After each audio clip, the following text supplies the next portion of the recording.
Hello, and welcome to the newest episode of Social Speak Network podcast.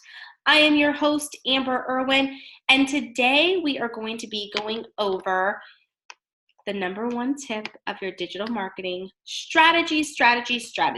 This is the most important component because this is what gets you organized. And I don't know about you, but I love to be organized.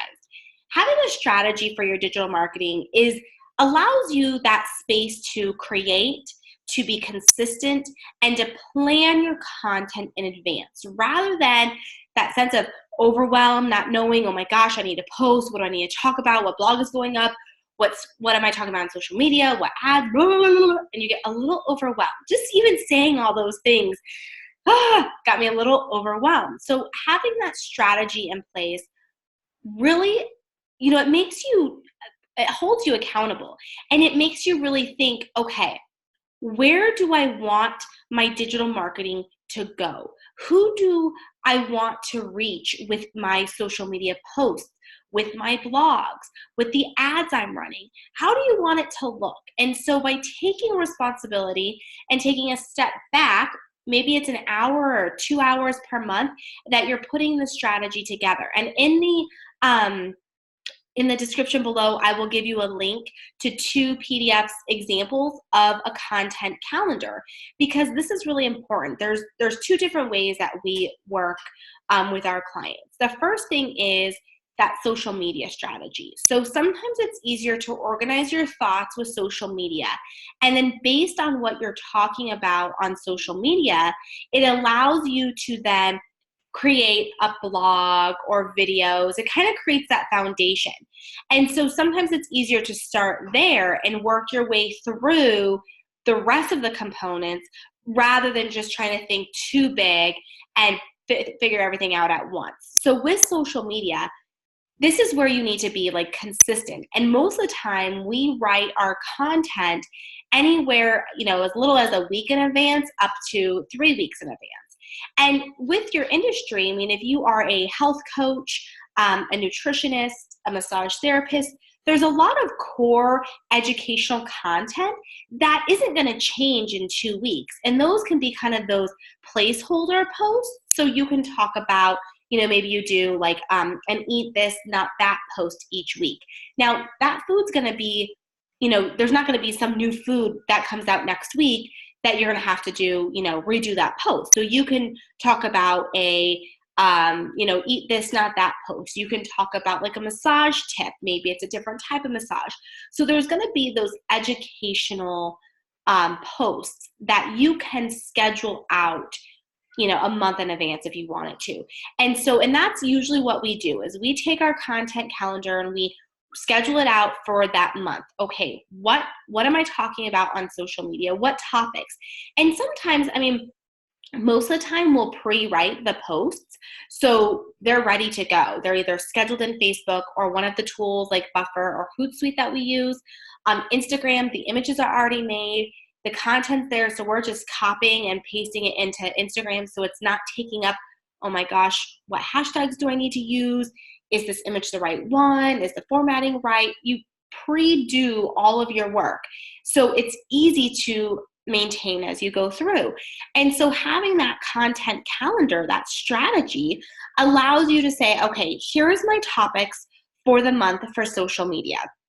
And if I'm doing, maybe your segment is on, you're doing a post of eat this, not that, then maybe this is where you can tie in some blogs about maybe it's different recipes or how to, if one of our clients is a keto coach. And so she talks a lot about how to cook with being a keto coach and on the keto path, what are different things, substitutions in food, eating out.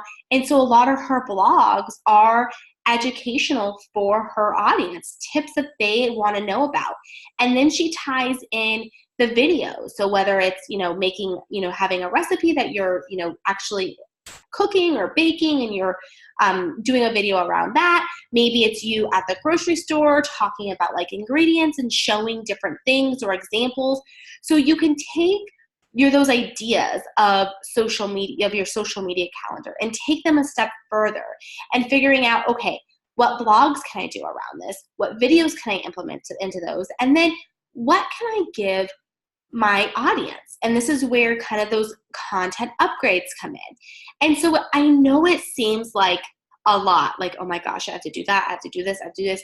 But once you have that clear strategy, it really helps lay everything out.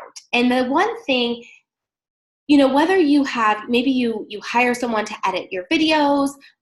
We do a lot of coaching and consulting with like digital marketing. So, okay, your blog outline, here's what you need to be talking about in your content upgrade. So figuring out, once you have that big picture, now what? Where do you need help?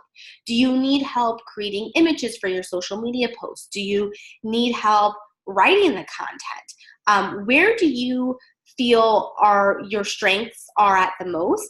And where do you feel your weaknesses are? Things that you have been putting on your plate. Maybe blogging has been something that you say, okay, this needs to happen. It's just not happening.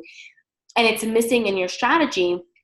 Maybe that's where you need help. So, the biggest thing is really, sometimes it just takes like an hour to brain dump and write down, if you had all the time in the world, what would that digital marketing strategy look like?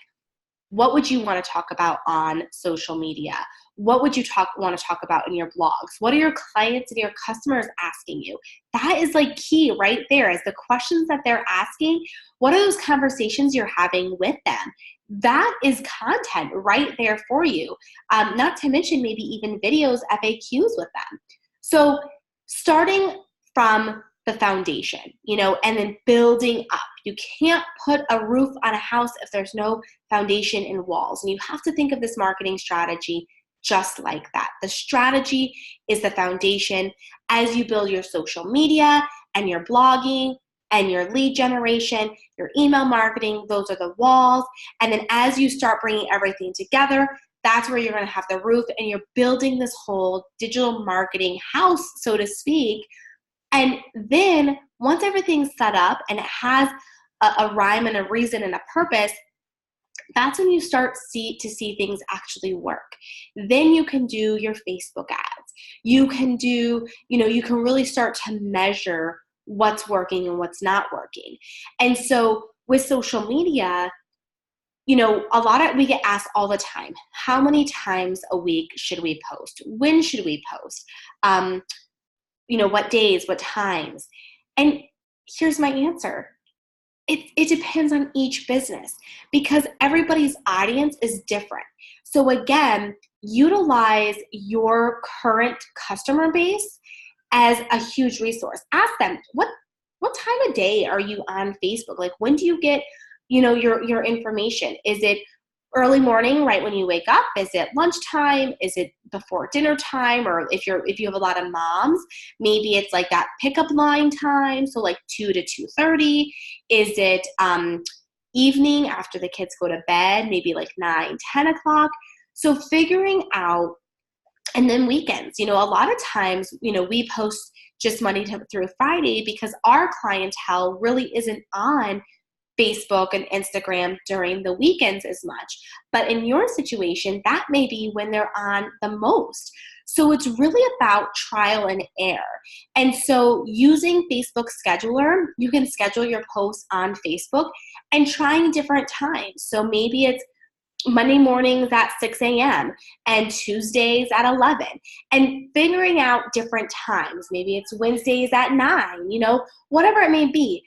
And then figuring out what times and days are getting the most engagement. So, excuse me, are they liking the posts? Are they engaging? Are they, asking questions? Figuring out when those posts are getting the most engagement. And the insights on Facebook and on Instagram will tell you those things. And so you want to make sure you pay attention to those and give that like a 30-day span. So okay, I need a post on Tuesday, Thursday, Saturday. I would say if you're not already posting every day, start with at least 3 times a week and move your way up. If you're just starting out and you're not posting at all, or maybe 1 time a week, going from 1 time a week to even 5 to 7 days a week, that's a huge oh my gosh, I have a lot to take on. So take it in baby steps, but know, and don't get on everything, just because there's Twitter and Snapchat and LinkedIn or whatever. You have to know, again, where your audience is at. So ask your audience, ask your customers, your clients, what social media platforms are you on? You could do a survey monkey to ask your audience and email it out. Hey, we're really wanting to ramp up our digital marketing strategy, and we need your help so we can best give you the best information at the right times and days that work for you. What social media platforms are you on? Facebook, Instagram, Pinterest, Twitter, LinkedIn, YouTube. What days of the week are you on, every day, and then list the days, and then what times. Usually, is it early morning, mid-morning? You put times in there. But I would really survey your current audience, because they're already coming to you. And so that's going to be, again, like a huge resource. And you can take that data and then figure out, even topics, like what topics are you most interested in? What questions do you have about, if you're a nutritionist, what questions do you have that we haven't answered? And be able to pull from them and then implement those things into your strategy. Because that's where, if you're answering their questions and you're giving them that value that they want to know about, they're 10 times more likely to like, comment, and share your post. And that's exactly what you want. And then also click back over to your blog, watch your videos, because you're creating that relationship with them and building, that loyalty with them. And so they're going to be loyal to you and want to share your stuff. So it all goes into that strategy, starting at the foundation and working your way from there. So work on step 1, brain dumping, just piling everything down, whether you write it down, you open up a Word doc or a Google Doc and just type down all the topics you want to talk about, what blogs you would write about, what videos you want to do, what questions people have asked you, what questions you want to ask your audience to put in a survey. And then, like I said, at the end, I will put in 2 PDF just examples of 2 different types of content calendars that we have used and we use with our clients and work great. And then I'll also put a link in there to SurveyMonkey, which is a free tool. So that can help you build that foundation and really provide that valuable content. So let us know what questions you have, comments you have, if you've been using a strategy and how it's helped your business. I would love to hear about your experiences, or maybe what's holding you back of creating a strategy. What are those things that are just, it's hard for you to take that time and sit down and put that strategy in place? We're here to help you. So again, my name is Amber Irwin. You've been listening to the Social Speak Network podcast. Please be sure to subscribe on Podbean or iTunes, and we will have a new episode every week. Enjoy!